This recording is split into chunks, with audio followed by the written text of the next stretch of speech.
بسم اللہ الرحمن الرحیم۔ مومنین کرام، مولا کائنات حضرت علی علیہ السلام کا ایک فرمان نصیحت سے بھرپور 6 قسم کی صفات کو مولا کائنات نے بیان کیا ہے، اور یہ صفات حسنہ ہیں، اچھی صفات ہیں۔ فرمایا کہ اگر یہی صفات 6 قسم کے لوگوں کے اندر پائی جاتی ہیں تو یہ فقط اچھی نہیں، بہت ہی زیادہ اچھی ہو جاتی ہیں۔ اچھی اور خوبصورت کو عربی زبان میں حسن کہتے ہیں، اور بہت ہی زیادہ خوبصورتی کو احسن کہا جاتا ہے۔ تو فرمایا کہ ستۃ اشیاء حسن ولکنھا من ستۃ احسن، 6 چیزیں اچھی ہیں لیکن اگر 6 لوگوں کے اندر پائی جاتی ہوں تو پھر یہ حسن نہیں بلکہ احسن ہو جاتی ہے، ان کی خوبصورتی میں اضافہ ہو جاتا ہے، ان کے حسن میں نکھار آ جاتا ہے۔ پہلی صفت جو اچھی ہے، فرمایا العدل حسن، عدل و انصاف اچھی صفت ہے، وہ مرد کے اندر ہو، وہ عورت کے اندر ہو، وہ کسی قبیلے کے اندر ہو،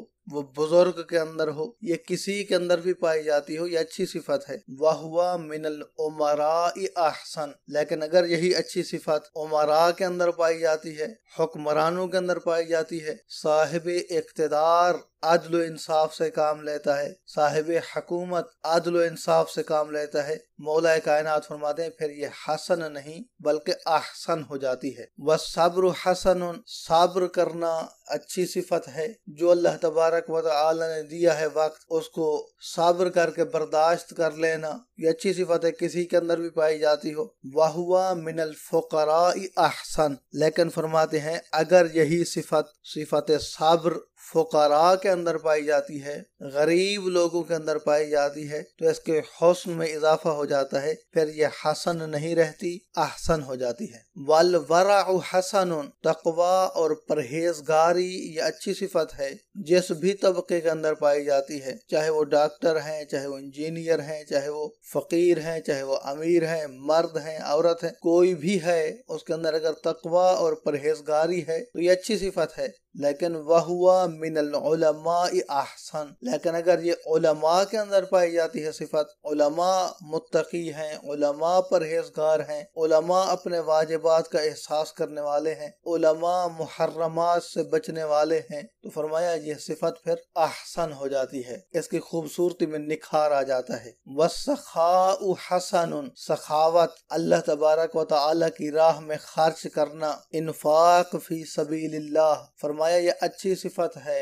وَهُوَ مِنَ الْأَغْنِيَاءِ أَحْسَنُ، لیکن اگر یہی صفت صاحب ثروت کے پاس ہو، دولت مند کے اندر یہ صفت پائی جاتی ہے، اللہ تبارک و تعالی نے مال و جائیداد بھی بہت عطا کیا ہے لیکن ساتھ وہ سخی بھی ہے، تو فرمایا اس کے حسن میں اضافہ ہو جاتا ہے، اور اس کا حسن دوبالا ہو جاتا ہے، وہ پھر حسن نہیں بلکہ احسن ہو جاتی ہے۔ وَالتَّوْبَةُ حَسَنٌ، توبہ اچھی صفت ہے، زندگی کے جس بھی حصے میں توبہ انسان کو مل جائے بہت ہی اچھی ہے، لیکن وَهِيَ مِنَ الشَّبَابِ أَحْسَنُ، لیکن اگر یہ توبہ جوانی کی توبہ ہے، نوجوانی میں انسان اگر توبہ کر لیتا ہے تو مولا کائنات فرماتے ہیں پھر یہ احسن ہو جاتی ہے، اس کے حسن میں، اس کی خوبصورتی میں اضافہ ہو جاتا ہے۔ والحیاء حسن، شرم و حیا بہت ہی اچھی چیز ہے، خوبصورت صفت ہے، کسی بھی شخص کے اندر پائی جاتی ہو، چاہے وہ مرد ہے چاہے وہ خاتون ہے، کسی بھی طبقہ کے ساتھ وہ تعلق رکھتا ہے، کسی بھی شعبے کے ساتھ اس کا تعلق ہے، وہ با شرم ہے، وہ با حیا ہے، تو یہ اچھی صفت ہے۔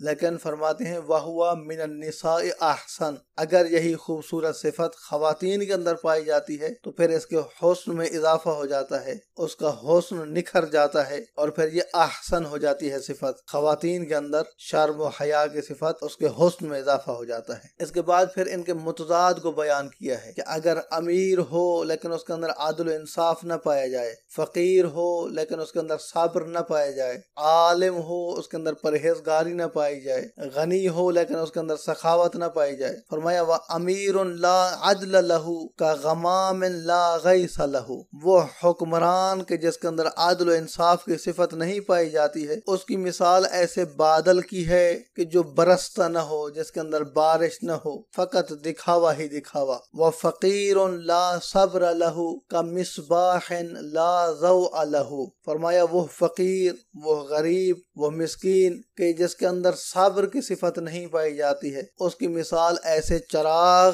کی ہے کہ جو روشنی نہ دیتا ہو۔ چراغ بغیر روشنی کے کسی کام کا نہیں ہے، اسی طرح سے اس فقیر کی کوئی قیمت نہیں ہے کہ جس کے اندر صبر و برداشت نہیں ہے۔ وَعَالِمٌ لَا وَرَعَ لَهُ كَشَجَرَةٍ لَا ثَمَرَ لَهَا، اور وہ عالم کے جس کے اندر تقوی اور پرہیزگاری نہیں ہے، جو متقی نہیں ہے، جو اپنے واجبات کا خیال نہیں کرتا، جو اپنے محرمات کا خیال نہیں کرتا ہے، جو اپنی ذمہ واری سے غافل ہے، اس کے اندر تقوی اور پرہیزگاری نہیں پایا جاتا۔ فرمایا اس کی مثال ایسے درخت کی ہے جس کا کوئی پھل نہ ہو، بے ثمر پھل، بے ثمر درخت کی طرح ہے، کوئی فائدہ نہیں ہے، اس کا کوئی میوہ نہیں ہے، کوئی اس کا نتیجہ نہیں ہے۔ وَغَنِيٌّ لَا سَخَاءَ لَهُ كَمَكَانٍ لَا نَبَتَ لَهُ، اور وہ دولت مند کہ جس کے اندر سخاوت نہیں ہے، مال و دولت تو ہے، جائیداد تو ہے، لیکن سخاوت نہیں ہے۔ فرمایا اس کی مثال ایسے مکان کی ہے کہ جہاں پر کچھ نباتات نہ ہوں، بنجر زمین کی طرح اس کی مثال ہے۔ جیسے بنجر زمین کی کوئی قیمت نہیں ہے، ایسے اس ثروت مند کی کوئی قیمت نہیں ہے کہ جس کے اندر سخاوت کی صفت نہیں پائی جاتی۔ وَشَابٌ لَا تَوْبَةَ لَهُ كَنَهْرٍ لَا مَاءَ لَهُ، وہ نوجوان کے جو توبہ سے خالی ہے، جس کے اندر توبہ نہیں پائی جاتی، اس کی مثال ایسے نہر کی ہے کہ جس میں کوئی پانی موجود نہ ہو، تو وہ نہر کسی کام کی نہیں ہے کہ جس میں پانی نہ ہو۔ اسی طرح سے وہ نوجوان بے وقعت ہو جاتا ہے اگر اس میں توبہ نہیں ہے۔ وَإِمْرَأَةٌ لَا حَيَاءَ لَهَا كَطَعَامٍ لَا مِلْحَ لَهُ، نمک کسی بھی کھانے کی لذت میں اضافہ کرتا ہے، اور اگر نمک نہ ہو تو کھانا بے مزہ ہو جاتا ہے۔ فرمایا وہ خاتون کے جس میں حیا نہیں ہے، اس کی مثال ایسے کھانے کی ہے جس میں نمک نہ ہو۔ جس طرح سے وہ کھانا بے مزہ ہوتا ہے، وہ بے وقعت ہوتا ہے، اس کی کوئی قدر و قیمت نہیں ہوتی ہے، اسی طرح سے اس خاتون کی کوئی قدر و منزلت نہیں ہے کہ جس میں شرم و حیا نہیں پایا جاتا۔ دعا ہے کہ اللہ تبارک و تعالی کی ذات ہمیں اس خوبصورت فرمان سے نصیحت حاصل کرنے کی توفیق عطا فرمائے۔ اپنی دعاؤں میں یاد رکھیے گا، اپنا بہت سارا خیال رکھیے گا۔ محمد نقی جسکانی کو حوزہ علمیہ نجف اشرف سے شیعہ پوائنٹ سے اجازت دیجیے۔ والسلام علیکم ورحمۃ اللہ وبرکاتہ۔